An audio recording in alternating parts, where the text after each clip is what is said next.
Hello and welcome back to the How the Race Was Won podcast. I'm Dane Cash. I'm joined by bike racing analyst extraordinaire Cosmo Catalano, and we're here to talk about the final week of the Tour de France. It's actually not quite over yet, but the GC battle kind of is, so that's why we're here today. Cosmo, what's the headline for not quite stage 21, stage 19? What's going on? This is why the spring classics are better than the Tour de France. I think we had a lot more dynamic, engaging Tour de France going on when it was a series of 1 days. Yeah. And I think we've had a less engaging Tour de France now that it's a series of summit finishes, most of which take more than an hour to complete. Yeah, I'm not going to disagree with you. It's a harsh, but I think a fair assessment, particularly of this day's stage. We're recording here on Friday, stage 19. Organizers decided to do something a little strange this year. They did two final stages instead of just one final stage that are probably not going to have a big GC impact. I mean, actually, the final stage might have a bigger impact than stage 20. What happened on stage 19? Take us to the key moment of the day. Well, I'd actually say it started a little beforehand because there were some cows that were sick and needed to be culled. Yes, and to avoid the culling of the cows. and to avoid spreading contagion, and also to respect, probably actually did not have helicopter shots of hundreds of dead cows. I think it was like yeah. It was. It would have been. I mean, it's a crummy part of agriculture, and it wouldn't have made for good TV, and it would have been mean to the farmers. So they had a shortened stage, is what I'm getting to, due to some diseased cows, and that really, from the gun, there were no attacks. It was a lead out by Lidl Trek to get Jonathan Milan maximum sprint points. Then it was a breakaway like we've seen, with a little surprise Primoz Roglic in it. Just going up the road, letting Martinez get mountain points, but then just kind of going up the road. And then no surprises, what we saw, we've been seeing all tour. We have Tim Wellens in UAE bringing it back. Again, nothing groundbreaking there. Yeah. We did see, because Roglic had been in that break and was near Felix Gall in the overall standing, Decathlon come to the front and do it. Someone other than UAE or Visma. Decathlon had sort of done this in the past, but really came to the front and took over the race for about 3 kilometers here to try and get Gall ahead of Roglic on GC. Which, by the way, worked. They got quite a lot of time on him in the end. But I don't know how much of that was Decathlon and how much of that was Roglic. Yeah, more of a Roglic thing than a Decathlon thing. Yeah. Yeah, once we got Callum Scottson and Jonathan Narvaez out of the group, everybody really sat up because they're tired. Tired, but also I think everyone's expecting someone else to make the race. Mm-hmm. And then that's kind of, it didn't happen until it did. There was one rider who made the race today, pretty much. We had UAE just, I think. Actually, just Pogacar, really. Everyone's looking at him, and in fact, it wasn't him that made the decisive move on the day. It was not. There we go. We had Vingegaard, I think, also yesterday coming into the stage, acted like the race wasn't over, right? And I was hoping that he was going to ride that way. I think a lot of people were hoping he was going to ride that way, but it's not really how he rode. I think he had something else in mind. No, I mean, we saw when those 2 last domestiques pulled off, the group really kind of sat around and looked at each other. And from the back of the field, Thymen Arensman from Ineos he did exactly what you want to do in that situation where everybody's looking around. It's a small group. No one knows what they want to do. He makes a big attack, but he's, 1, not quick to begin with, and 2, really tired from 3 weeks of racing. So it takes him a while to get this wound up. Like, it's not a surprise. He's like, it's basically side. It's like a sledgehammer falling down a metal spiral staircase. Like, everybody heard it coming. They initially let him go, and then we saw what we've seen most of the tour, which has been Pogacar letting a little gap open and then doing his big attack. He did his big attack. A couple of seconds later, he looks back at Vingegaard. Vingegaard doesn't want to do anything. And then Pogacar's going to look even further back to see Arensman coming, because he basically knows Vingegaard maybe just said, hey, I'm not doing anything today. You're going to have to do all the work yourself today. And, Arensman got back. As soon as he got there, made an attack. Pogacar chased it down. Tries a different strategy. He's going to go over to the other side of the road. Then he's going to make another attack. Again, you can see how slowly he ramps this up. Pogacar chases him.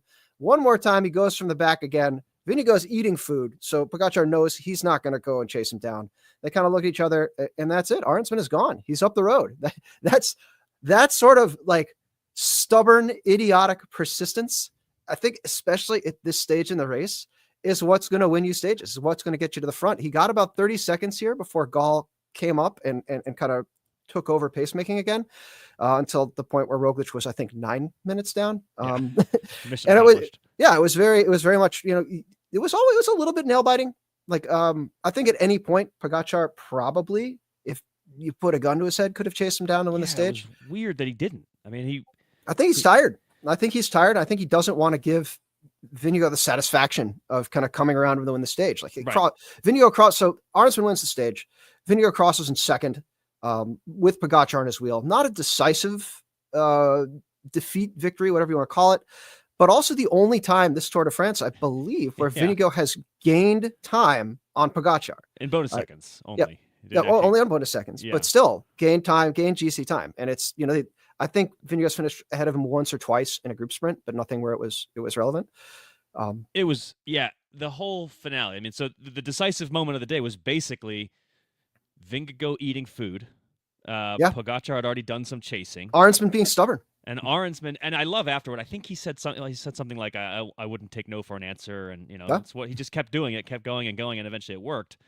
And on the one hand, I mean, the NBC coverage afterward, or Peacock coverage owned by the NBC company, they were discussing how it was tough to decide. Like, is the story of the day that Arnsman does this great thing, which he did, and he should get all the credit for it. This is second stage one of the Tour de France, and he did out of the GC group, which is a big deal.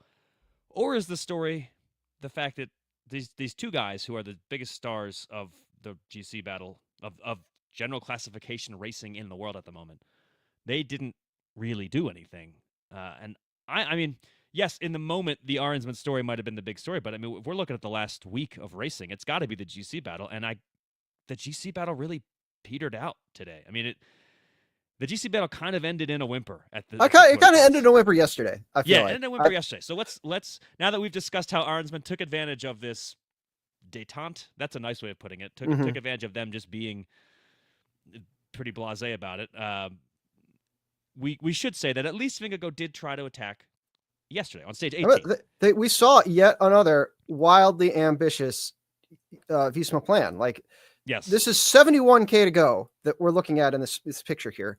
There are 3 riders in the bottom of the screen. The first is Sepp Kuss, the second is Jonas Vingegaard, the third is Tadej Pogacar. Like, Visma has put some riders up the road. They've got Kuss here. He is pulling. Like, this is a tremendously ambitious maneuver. It's 71K to go, and there are major climbs to come. Like, it's a big deal. And I was like, oh man, this is going to be crazy. You can see here, Vingegaard goes, like, Pogacar follows him, and then they run out of steam in the valley. Like, it was very much, I got a screenshot up here. Oh, StreamYard. I have a screenshot up here, and this is the Oscar Onley group. They are more than 2 minutes behind those leaders here. They are spread out across the road. It's 34K to go. They're kind of not doing anything. And then 2K later, from that lead group, Florian Lipowitz, Roglic, Arnsman, and Gall have kind of caught up there. Lipowitz goes, and this group is just no interest at all in trying to chase it down. They are all across the road. And just 7K later, we see the Onley group with a bunch of huge group picnics. Yeah. I mean, they came blasting by this group, probably 10 kilometers an hour faster. You can see actually in the image I have on the screen, if you're watching us on YouTube or on the StreamYard channel for Escape Collective members, you can see Vingegaard looking across, trying to find a line in this train of riders to get back into. Like, it isn't just a regrouping. It is Picnic took over this race to chase down Lipowitz. And that was sort of that was it. It looked like it was going to be a big, crazy, memorable Froome escape, Landis style day. And instead it sort of petered out. Yeah. I mean, it's I want to hand it to Visma for trying it on stage 18. I thought they had a cool plan. And there were a couple of moments in this Tour de France where Visma had a cool plan. It actually looked like they had executed the plan pretty well, but for that small matter of like dropping Pogacar being kind of impossible. But they tried, and they did that on stage 18. And it was as if that was it. That was their last big swing. They didn't have it in them in stage 19. And I think they changed tack on stage 19, and they aimed for a stage win instead. So what we got was this weird 20 minutes of like nothing happening on the final climb of stage 19. And I think that the whole time I'm wondering, okay, is Vingegaard just tired? But in the end, I think it's just a matter of Vingegaard was sort of like playing a little bit of chicken on stage 19, where like he's thinking that Pogacar's going to go, and his best chance of winning the stage is to counter when Pogacar goes, but Pogacar never went. And then they get to the finish, and then just nothing happened. And Arnsman wins. He didn't win by a lot, but you wonder if Vingegaard could have won stage 19 if he'd gone a little farther. I don't know. I mean, how do you chase him down without leading out Pogacar? Right. Right. It's very much. Pogacar's thinking the same thing. That hence the game of chicken between these two riders. But either way, the battle at that point was only for the stage win. We no longer are battling for GC as of stage 19, which is unusual at the Tour de France. That on stage 19 there's no even attempt. There's not even a try. And it was just a real shame that ended that way, because I think you and I both really enjoyed this first like 10, 11, 12 days. I think of classic style racing. I think everyone enjoyed it, but as Jonas is fond of saying, the Tour is not over. We saw today what we haven't seen from Pogacar, I think, ever, which is a guy totally isolated who actually had to do work and was unable to turn that work into a time gain, into a stage win. Like, this is Pogacar, I think, won 5 stages in the last 7 days of the Tour last year. He won. It is a big. Here. Yeah, you're right. It's a big change from last. I mean, as dominant as he has been this year, in last year's Tour, not only did he dominate the GC, but he also like won a third of the stages. He won 4 stages in the last week of the Giro last year, and he had on stage after stage 12. People are like, "Oh, you're going to try to win today?" It's like, I'm going to try to win every day. I'm going to try to win all the stages I can win because that's my job. And he has won 0 stages since saying that. Yeah, and that is remarkable. Yeah. He's talking about how he has to ride defensively, how he was tired when he came into the finish because he was pulling the whole time.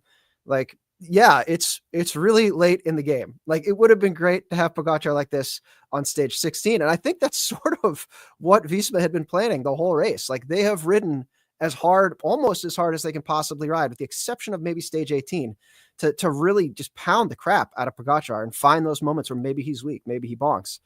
And I mean, Ihan points out it was raining today. The weather's been rough on and off the last couple of days. He says he likes the rain. He says he likes the rain, which is unusual. Most of the guys, even the ones who are good at riding in the rain, don't say they like it. So it is weird that he says that. But yeah, maybe that's what it was. But maybe the rain is why Vingegaard didn't do much. I don't know that Vingegaard likes riding in the rain. Mm-hmm. Anyway, in the end, you're right. Pogacar didn't dominate the stages the way we often expect. The breakaways. And today wasn't actually technically, it wasn't like an early breakaway, but it was an attacker who was not a GC guy. Yep.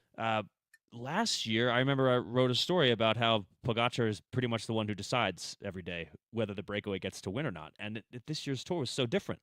There were so many stages where the breakaway got to go. They got to go the distance, or at least an Arnsman attack got to go the distance. And he said he's had a little cough, a little cold. He's felt a little sick, and you've seen him a little more bundled than you've seen him after stages in the past. He's very much like into 2 jackets and a scarf stuck into the collar, zipped all the way up. They're definitely trying their best to keep him cushioned and fit and ready to ride. But in the post-race interview today, we got a Pogacar who was like cynical and like taking swipes at people and crabby. Like, what? Why are we having to do this? Like, I'm gonna win the race. Why is everyone racing like jerks? It's definitely made an impact, and it might not have made an impact that puts them, in first instead of second on GC, but you can't say they didn't try. You can't say they didn't make a dent in a rider who has been essentially unstoppable. A lot of people have been sort of like, I've joked about how like wildly unscientific people have been in their assessment of Visma's tactic. It's basically like, did Visma lose a little time to Pogacar or a lot of time? If they lost a little time, the tactics were good. If they lost a lot of time, the tactics were bad. It's like, it doesn't quite work that way, right? Yeah, like right. You don't know what your opponent has in their hand in poker. You can take some guesses at it, but at the end of the day, like, you have the information in front of you. You make the best decision you can, and you emotionally connect with that decision the way you play your hand, right? Well, yeah, I mean, I think I agree with all of that, and I think in general, I don't have a huge problem with Visma's Tour this year. I was bored today, to be frank. I mean, today's stage I thought was a real drag. I found yesterday a lot more boring than today. Mostly, really? I thought it was a good. I thought the Aaronsman chase was. I mean, it wasn't. You knew they could have caught them at any time, but at the same time, like that was you didn't know what the outcome was. There was The line poker got going crossed. on, so you didn't know whether. Yeah, I mean that. The I guess final Col de Los yesterday was just like, the Lowe's was but like at least Vingegaard tried. Rob Hatch is like struggling to give people. The suspense is coming. The momentum is building. We're going to see it any moment. Today was very much like, whoa, look at the time gap fluctuating, but like he can't. The time gaps are also all over the place today. I don't know what they were doing with the motos. Maybe it was satellite stuff, but they had like a 6-second gap for Arnsman, and you could see 15 seconds down to the next corner. No one was there. Yeah, but it was nervous racing. You had to pay attention to. Whereas yesterday was sort of like you're cooking breakfast or making coffee. You check back in. By the time they got to the Col de la Lowe's, it was over. But at least they tried at that 72 whatever K out. Let's zoom out a little bit because we've got, as of recording time, there are 2 stages left. Who knows? Maybe something insane happens. First of all, crashes happen, illness happens, etc. We're talking about the race like it's wrapped up though, because it probably is. And I think we can make some like wider assessments. And yeah, we've already kind of talked a little bit about Visma's strategy. I think in general, their strategies have been understandable. I was expecting more today, but even if they'd executed a perfect plan today, or even if they'd done whatever it is that we were hoping they would, it wasn't very unlikely to make a difference.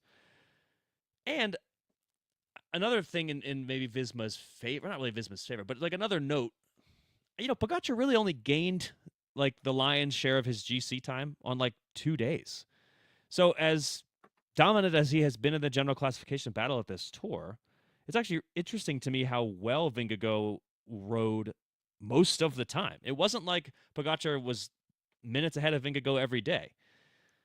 So maybe that bodes well for the future. I don't know. I don't know what that tells us. But in terms of how many days was Pogacar like miles ahead, the way we constantly talk about him like he's miles ahead, the answer is actually only like 2 days. It was like a 1 time trial and 1 mountain stage, which maybe that's good. I mean, hopefully that is a good sign for the future. Was he mile? Well, I guess he was in the TT.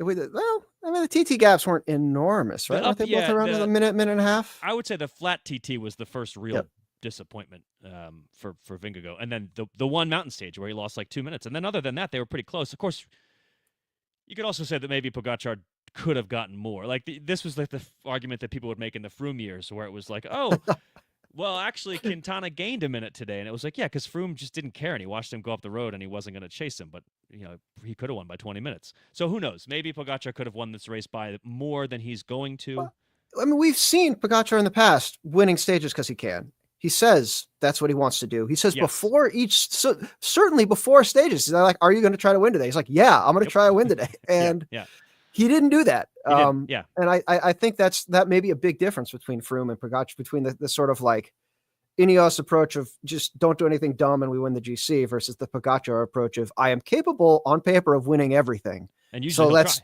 come as close to that as we possibly can. Sure. So at the end of the day, Pogacar is going to, assuming nothing changes here, he's 4 minutes, 24 seconds ahead of Vingegaard. And then this is the crazy thing, is that Vingegaard is almost 7 minutes ahead of Florian Lipovitz, the third rider on the podium. So we keep saying this, but like Pogacar is significantly better than Vingegaard, and Vingegaard is significantly better than everybody else. So these two riders are head and shoulders above the world right now. And ideally, we'd get a tour where they're a little bit more closely matched, but that's just not what we've had now for 2 years. I have the white jersey battle has been incredibly enjoyable. As someone who thinks the white jersey is silly, I have enjoyed it a lot. It's been tactical, it's been aggressive, it's been unpredictable. It's been fun to watch. Like it's like you're kind of rooting for both dudes, I feel like, which really helps. It was I liked it. And it's not over. It's not over yet, but I like it. It's closer than the big GC. Yeah. Yes, it is. Yeah, there is about a minute between them. And yeah, I think the battle, actually the Red Bull side of it's particularly interesting. They're both interesting. The Red Bull aspect is cool, I think, because we've got Florian Lipovitz, who's sort of the rider of the future for that team. They signed Roglic. Roglic did win a Grand Tour for them, so that's nice. I think that's sort of a mission accomplished for him and them. But he's obviously in the twilight years of his. I am I was very upset to not see a camera on him. The time he was losing at the end of today's stage epic. was absurd. Yeah, like, yeah. like got off and climbed into a motorhome to go to the bathroom. Kind of like you're just every time I looked at it, it was another 2 minutes. I have to imagine that's like a rider who, he's been on the podium. He's won Grand Tours. What's the difference between fifth and seventh? I want the selfies, man. I want people running by him with like the cameras out, him high-fiving, drinking beer.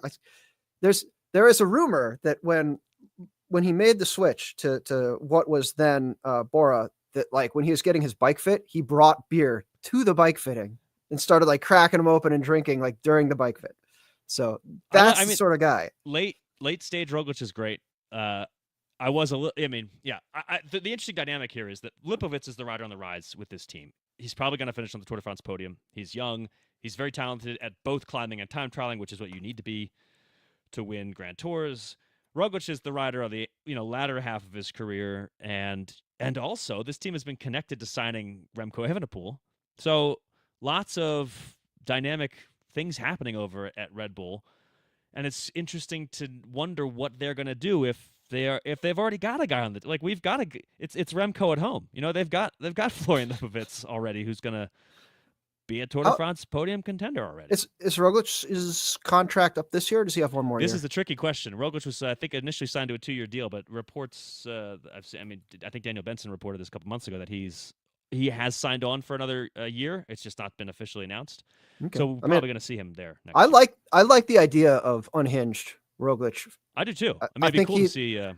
People were really confused about the dynamic over these past 2 stages there, and with hindsight, you're kind of like, oh yeah, that does make sense. We have Roglic do Roglic things, and people chase Roglic. I mean, he was off the front today. He's way off the front. Yeah, he was great. So he's unhinged Roglic is fun on a stage, and that the team didn't have to do anything, right? Yeah. And his teammate still is going to end up on the Tour podium unless Only can take a minute here in the next 2 days. Going over to Oscar Only, the Picnic team, like 2 months ago, it was pretty grim for Picnic. Like Astana was leapfrogging them in the standings. Yeah, things were looking rough. And they've come out of this tour with a new GC contender. I mean, not new. We knew he was there, but I think he and Lipovitz both really outperformed expectations. And Only was in general climbing with Vingegaard and Pogacar right there on a few occasions was really impressive. Not something I expected going into this race. So I think Picnic's got to be happy about that. They're doing a really good job of rider development. Like they're sort of in this maybe rebuilding phase. I don't know if that's a thing in cycling. It's not. Yeah, you tank, you get the best draft pick. Exactly. And it's like, it's not like, as much as we pretend, like these aren't real franchises that stick around forever. Yeah. Like, that's why one of the reasons why I think promotion and relegation is kind of silly is that there isn't an actual like business and stadium where, they can move around. Like, yeah. Who's your unheralded of the tour? I don't know. Like, there's been a lot of really strong domestiques. I think Tim Wellens has had a great tour, but he's won a stage. Like, it's not exactly like he hasn't received heralding. Well, he's gotten a little bit of heralding, but you can herald him a little bit more here, I feel like. I mean, he's been doing yeoman's work the whole time as well. I mean, he's really filled in wherever they need him, which is kind of the thing. It's interesting to see someone who followed him kind of from his early career, where he was very much a classics guy, very attack driven, a guy who would always be taking the initiative, like 7K out, and usually not making it work because that is low chance of success. Unless but it's also really cool. Tour, in which case, yes, it will dominate, work. Master King, Emperor Absolute for life domination of the Eneco Tour. Yeah. Definitely worthy of heralding Wellens. His career arc is great. I feel like he's a rider who shows you why you would go to a UAE team, because they do give he leads the team at the Eneco Tour, the Bink Tour, whatever it's called, and he gets to win stages every now and then at a Tour de France while also doing hard work. It's a great he's a great advertisement for, hey, come take this big paycheck and you'll still get your chances too. I'm gonna herald a rider who. He actually did get a fair bit of camera time because he is French. But I think he's going to go down. The history books are not really going to remember him because, unfortunately, he's about to finish 11th and not 10th, and that's Jordan Jagat of That's Total true. Energies. That's a good pick. His name has been on the screen more than people he, have been saying it. It's been At least in the frequently English on the language screen. broadcasts. Yeah, yes. It's been frequently on the screen because the French broadcasters are obviously casting about for someone to focus on. Vocalan is going to finish the top 10, but unfortunately they keep having to show Vocalan getting dropped. Yep. So they also are trying to mix it up a little bit, give us a different French rider. Jordan Jagat is going to finish 11th, assuming nothing crazy happens. He has a 14-minute gap over Arensman for 11th. Total Energies has been absolutely anonymous in this Tour de France. Just Brugado maybe been in a breakaway or two, and Jagat has been on the television a little bit, but they've done very little. He's so close to a top 10, and he's not going to get it. But I'm going to herald him because I feel like I don't know that he's ever going to even be in the conversation for a top 10 again. I bet if he joined a different team that wasn't French, he could probably do it. I think there's effectively a welfare state for French cycling teams willing to buy a Pro Tour license. Like you can only so many of them can get relegated per year. And so it's very much, I don't know. I think Europeans obviously hate anything Americans do with sports just out of hand for no actual reason. But you look at something like the NFL where a dynasty is a team is good for 3 years, right? Right. Like, yeah. This is the sort of thing where like get the talent spread around, get rid of this idiotic nationalism thing. Like it just build the best group of riders you can build. And I realize that the French are somewhat unique in that they are less inclined to speak English than a lot of other professional cyclists. It is very weird to stumble across an interview from Sporza where they're speaking French because the cyclist is French, because every other country they talk to, they're going to do that language in English if they're not Dutch. Yeah. And it's very, again, like the sport is organized in a way that isn't very effective, but I think there is a lot of French talent out there that is sort of held back by French cycling. I mean, you look at a guy like Marc Matteo who gets 40% of the quotes in a Netflix documentary. And 30 years ago, he was doing the same hot take BS about how like women were ugly and they couldn't ride bikes. Like, oh, a woman riding a bike is ugly. Like this, why? How does he still have a job? Yeah. It makes no sense. He's got no results to back it up. Well, on the bright side of the French cycling equation, he's not a French rider, but we should highlight. I mean, Decathlon HR is going to put a rider in the top 5 of the Tour de France, which is a pretty impressive a performance. An Austrian rider. An Austrian rider, yes. French team, Austrian rider. Decathlon gets a pass. Like they take this pretty seriously. And actually, I came away from the Netflix, the final season of Unchained this year. Like, if you listen to our podcast on that, the Decathlon episode, for me, it was kind of a miss because it felt like they could have focused on other things. But you did get to see how dire the tour was for them, and for them to bounce back and put a guy in the top 5 in Felix Gall, who's a put a guy in the top 5 like intentionally with a plan. It wasn't like he just lucked into it, right? Exactly right. Yeah, it wasn't one of these situations where it was like he was 30 minutes down, so he got into a breakaway, and then he was actually 1 minute down. He every day in and out was, doing his thing, and no, he was not particularly close at any point to actually challenging. But yeah, after today, he's going to finish inside top 5. Good. And so yeah, Decathlon, maybe they get a pass in the French cycling criticism department. Disappointing riders. Anyone particularly disappointing to you this past week or tour in general? It's so hard to say because everybody is so wrecked. Like there were so many guys who are smashing the first week. That's true. Who are now like just corpses on wheels. Yeah. Zombieing their way up the climbs 48 minutes down. Yeah, maybe they get a pass too because it has been hard. I mean, that's the thing, right? Are you a disappointing rider if you're Matteo Jorgensen and you came in and rode your ass off and you gave up GC because you wanted to win stages and you didn't win a stage? Is that a disappointment?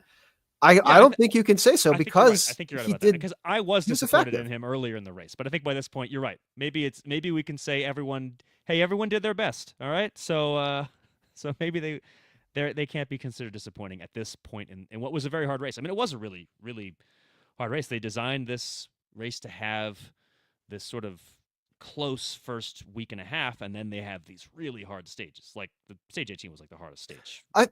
I think you run into this problem a lot with stacking and loading the race with all, because there were so many summit finishes, and you end up with exhausted groups of dudes, trying not to lose time, hang in there and doing nothing as long as they can. And you got to have mountains in the Tour de France, right? It's a thing. But if there's some way to like get some mountain gaps like we have now with 3-4 minutes between GC guys, and then have the wild series of one-day races where you could have the time gaps, you could have the echelons, you could have all that stuff. I think that is kind of the magic formula for an exciting tour.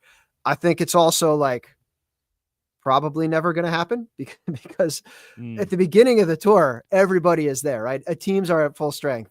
At the end of the tour, teams are just messed up. And I think it would be a big ask for an event as high profile as the tour for the top riders to be like, hey, you're going to do some mountains and some TTs, and then you're going to do classics for a week. Like, yeah, it's high risk. Yeah. You don't want to make the tour into a one day by putting one-day style races in the wrong spot. Yeah, but we can both acknowledge, because I think we both believe this, that one-day races are just more entertaining.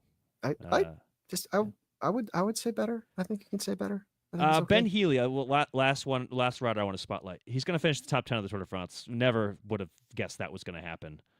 And I just want to say, if you're listening, EF, please don't try to have him race for GC in the future. Just keep having him do what he did this tour. Yes, I know he finished in the top 10 on Le Plan today, but keep letting him try to chase these stage wins. Make him go or let him go for the mountains title at the Tour de France. That's what he should be targeting. I just don't want them to see this and think, oh, we have a top 10 at the Tour contender. We should race that way. I haven't been keeping up on my race TV, which is, by the way, the EF's in-house YouTube broadcasts from the tour, the videos from the tour. They're very good. But was there a moment where they were like, hey, good work. You were in yellow. You won stage. Can you be our GC guy now? Can we adjust our expectations? I mean, were they thinking this coming in? I want to know what that decision-making process is. I really don't think they were thinking it coming in. I don't think that. But who knows? And like I said, I hope they're not thinking it coming out, because I like the way he races now, and I don't want them to change that just so that he can finish 7th on a good year, at the Tour de France, because he's a great attacking rider, and I think he could really be a polka dot jersey contender, because that's sort of like the mountain breakaway classification, or it could be, at least, if we had good riders doing it. Instead, we're going to get another Pogacar win. But he would have to sprint at the top of the mountain, which is something he tries to avoid. It seems like he tries to avoid doing. Yeah, he really tries to keep that. He's like, I'm just like, we saw it coming into the finish at Ventoux. He's like, I have to go hard, and maybe I can go fast enough and get enough space that it is impossible to get out sprinted. Yeah, which did not happen. So. Well, if anything changes in between now and Sunday night in Paris, I think we could just come back and do an emergency show. But I don't think that's going to happen. We don't expect that to happen, which is why we are doing our. The fact that we're talking like it could happen, kind of tells you what the last two stages are like. I mean, the people are not expecting tomorrow to be a group sprint. People are not expecting Sunday. I'm thinking that even if those stages have GC riders going for the win, nobody's going to get 4 minutes on Pogacar. But if they do, we will be back. You never know. Since they probably won't. I didn't see Pogacar feed at all in the final 15K today. So yeah, maybe that's what it is. You don't get that food in while the engine's going. Well, Cosmo, it's been an entertaining tour to a point, and either way, it's been entertaining talking about it with you. That's what matters to me. And I think we've learned a lot, and we've seen a lot of great battles. We've seen some newcomers onto the scene, Onley and Lipowitz, who will hopefully continue to light up the tour in the future.